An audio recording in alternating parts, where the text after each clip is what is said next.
Ġurnal li kiteb l-eks Ministru għall-Ġustizzja u Avukat Edward Zammit Lewis fit-Times of Malta tas-Sibt tkellem dwar l-importanza li l-Kostituzzjoni tibqa' tkun aġġornata ma' żminijiet tal-lum. Semma kif din id-diskussjoni waħda importanti li tkompli ssir, fejn qal kif 5 snin ilu il-Prim Ministru kien afdalu biex f'inqas żmien possibbli joħorġu b'riformi kemm kostituzzjonali u istituzzjonali li kien hemm bżonn biex l-istess Kostituzzjoni tibqa' tissaħħaħ bħalma kien sar.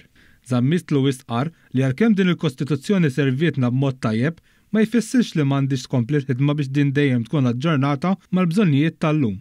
Fakkar kif lura fl-2020 fisem il-Gvern kien implementa pakkett 10 riformi li ma kienu ta' importanza kbira. Fosthom li l-Prim Imħallef ikun maħtur b'vot unanimu mill-Parlament, li l-President tar-Repubblika jkun maħtur b'vot ta' 2/3 tal-Parlament u li l-membri tal-Ġudikatura jiġu maħtura wara sejħa pubblika u proċess indipendenti. Zammit Lewis irrimarka li dan kollu kien ġie implementat fi ftit żmien biss, li ma minnhom messhom kienu ilhom li ttieħdu snin twal, però saħaq li l-ebda Ministru Nazzjonalista qatt m'għamel xejn fuqhom.